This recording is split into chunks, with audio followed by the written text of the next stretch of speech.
this wound. If I put a bullet through any of your lungs, what happens immediately? No. It may bleed, but more importantly, if you put a hole in your tire on your car, what happens? It deflates. The lung is not like your tire. It's not held up with a positive pressure. It's held up with a vacuum. As soon as you violate that chest cavity, you've ruined the vacuum. The lung deflates. And what does that cause? Well, what's that called, nurse? A pneumothorax. Pneumothorax. She got it right. Thank you for the Thanks, help. Now, the soldier has just lost the function of the lung. We do not yet have the technology in the Civil War to reinflate that lung. I've had this lung reinflated several times. What do? They do whatever they have to do inside your lung, which deflates it, and then they put a stab wound in your chest. They put a nice plastic hose in there, and they hook you up to a low-grade vacuum and restore the physiology that was there before the lung went down. We don't have this technology in the Civil War. He may or may not eventually recover the function of his lung. The other problem is we do not have a surgical technology in the Civil War to get inside his chest to any degree. We can deal with what's on the surface. We can dress the wound front and back if the bullet penetrated him. He may or may not survive. 82% of men who suffered this wound died, meaning 18% lived. And that was the state of technology. They did try sealing these wounds. The problem is by the time they thought to seal it, the lung had already gone down. Now, we'll have to see how he does. Now, our next case. Doc, you want to take a look at this foot? Looks like we got a compound fracture. The skin, the muscle has been violated. The bone of the foot has been broken, probably hit by a mini bow. Doc will take a look at it to determine whether an amputation has to take place. Doc, want to look at that, please? No, hold him down. Hold him down. Hold him down. Wait, no. Soldier, listen to me. Listen to me, son. The bullet's gone clear through your foot. The bones are shattered. If we leave this on, son, listen to me. If we leave this on, you're going to die. We've got to take it off. Lose my leg. You lose your life if you don't lose part of your leg. You're only going to lose a foot. Give him anesthesia. Give him anesthesia. Take some deep breaths. Hold him down. Hold him down. Now, soldiers were not. Breathe deeply, soldier. Some resigned themselves to their fate easier, some more difficult. Some it might take 6 men to hold down until anesthesia had its effect. Now, we've already determined this leg has to come off. We make that decision in about 10 seconds. If there's a penetrating wound, the bone is broken, got to come off. If the arterial circulation is severed, got to come off. Either one will be a non-healing event. Now, Kevin, secure the foot.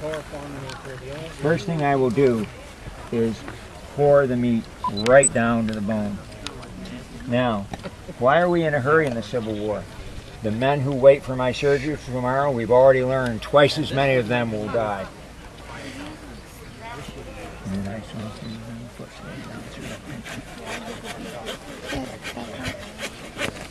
Good, we're good.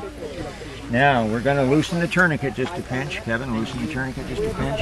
Now, that tourniquet was put on the field by the assistant surgeon. He can't go home with it, can he? If I leave that tourniquet on there, what's going to happen to him? Leg falls off. Well, he gets gangrenous and he dies. Then the leg falls off. He's already dead. So, I've got to loosen the tourniquet. I've got to find all the bleeders and tie off each one.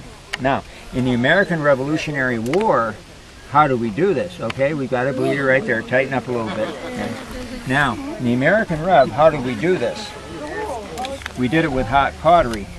In the Civil War, we're going to do it with suture material. Kevin, if you would assist me. Hold the tenaculum. We dig into the stump with this hook-like instrument called a tenaculum. We find each bleeder.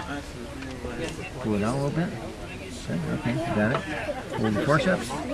This tenaculum finds each bleeder, whether it be an artery or vein. We get it out where we get a hold of it. Kevin's holding with an arterial forceps. Now, this is one of the first wars in which we suture and tie off arterial bleeders using the exact technology that would be used today during suturing. This is silk suture, tie knots. We do this for 6 or 7 vessels till we got them all tied off. Now remember, I said time is a premium. Lift the leg up. You're going to dress it. Now, time is a premium because each surgery is done in about 10 to 15 minutes. This is a Maltese cross stump dressing, pre-made so we can rapidly dress the wound. And the four sides go right up very nicely. Okay? Yep. That dressing is put on.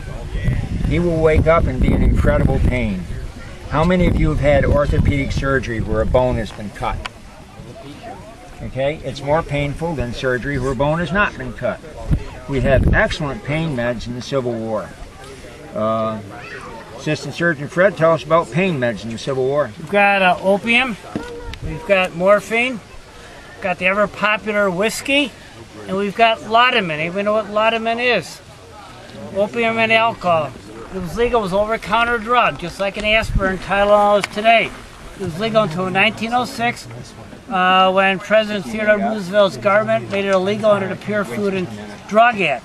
This is why a lot of these soldiers, when the war was over, were addicted. It was called old soldier's disease. Is he going to stagger in his own, or what are we going to do? All right. Should I loosen the tourniquet yet, Doctor? Yes, we got all of Okay, we're going to loosen the tourniquet. Now, many of you may have noticed we had lint inside that Maltese cross stump dressing. The severed muscle is going to ooze even though we tied off all the principal bleeders, and the lint will absorb that. That dressing will be changed twice a day. And in actual Civil War amputations, we had time, we did a flap amputation, especially in the leg, so you had muscle that flows over the bone. The bone was severed more proximally, the muscle would flows over the bone, and if you made it, you would be able to be fit with a prosthetic leg probably within a month or two. The old guillotine style from the American Revolution, it was a year or more before you grew flesh over the stump so you could have a prosthetic leg. Now, I think we're good with this patient. Yeah, I'm going there. Now, we're going to give you another scenario of a soldier who normally would not come to us, and if you'll clear the way, they'll bring him in through here.